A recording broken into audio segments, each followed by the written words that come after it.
I'm going to hell. It's very interesting to be back here in the actual church with the pews and everything. Any Catholics in the room?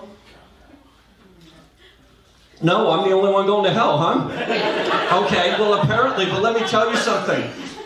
Growing up Catholic, there's a lot of symbolism in Roman Catholicism. I mean, obviously I don't practice anymore, but you know, you've got the Virgin Mary with the Pietà, you've got all the stained glass windows. Has anyone ever seen Christ on the crucifix? That guy is shredded, isn't he? It's like he has an ab machine or something. I think it's high time we acknowledge that Christ on the crucifix is the original cross fit. Yes. Thanks, I wrote that shit myself. Thank you very much. Listen, I went to grade school at Our Lady of Worthless Miracle. We didn't have a lot of school spirit. Our fight song was Que Sera Sera. Whatever will be, will be. I went to high school at St. Epstein's, the patron saint of child trafficking. I'm sorry, is he here? I don't remember much about that time. There were a lot of field trips, something about a plane and an island, and a lot of rich people. Couldn't sit down comfortably for a couple days after we got back. That's an ass rape joke for you people in the back there who can't quite get that. Come on, Hanover, keep up with the ass rape jokes. Okay. Listen, growing up in a Catholic household, obviously certain things are very, very taboo, very verboten. Masturbation, right? Yeah, that's a big no-no. My mom was the Bible thumper. My dad was a little bit more of a moderate approach with the masturbation advice. He said, Mark, if you keep masturbating, you're going to go blind. I said, Dad, I'm over here, Dad. I'm over here. In case you're keeping score at home, that's a multi-dimensional masturbation joke right there.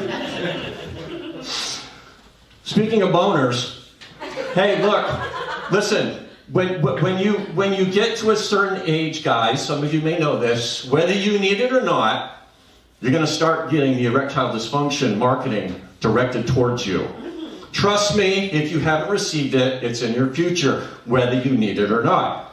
And if you pay attention to these advertisements carefully, you will notice it says, erections lasting longer than 4 hours are cause for medical attention. Listen, if I have erectile dysfunction and I have a boner lasting 4 hours, that's not cause for alarm, that's cause for celebration. Okay? I'm calling my friends about that boner. And I'm dialing the phone with it. And it's a rotary phone. Okay? I want to be able to slam that thing down when I'm done with that phone call. Now, have you heard this new one? The new one is this crooked erection disease. It's the commercial with the bent carrot. Has anybody seen this one? It's the Peyronie's disease, right? And one of the dangers of having this crooked erection is penile fracture. Every guy in here just crossed his legs.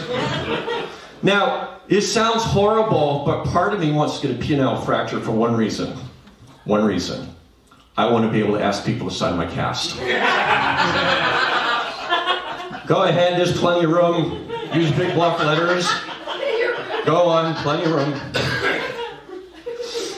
Speaking of men's health issues, the older I get, the easier it is to put a little weight on. Now, some of you are looking at me like you've never seen a tall person before.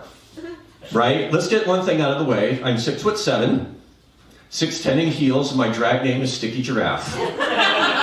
Okay? I don't have my feather boa with me this evening, okay? But I have to tell you, the world is not made for people my height. There are a lot of shower heads that are too low. There's some cars I can't drive. I gotta get down on one knee so I can look hookers in the eye while I negotiate with them. This guy knows what I'm talking about. You pay some women to knock your junk around. Yes, I know you have. Yeah. So you know what I'm talking about. It's a very personal transaction. You have to look at. But anyway, when I gain a little bit of weight, my frame holds it rather well, right? I can gain 10 pounds and people don't want to notice, but I notice. Now, guys, this is for the guys, okay? I think you know you've gained a little bit of weight when you're driving in your car and you hit a pothole, your tits jiggle a little bit, am I right? Come on, you know what I'm talking about, right? See, it's dark in here, but I see some heads nodding. Now, ladies, I have a question for you. Is this a normal thing when you hit potholes? Do your breasts bounce? Okay, the question was where I went too far. I see. Epstein ass rapes are okay.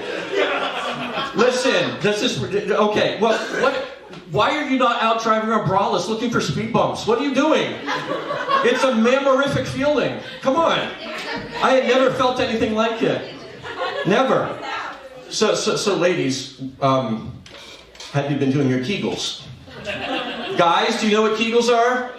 You better know.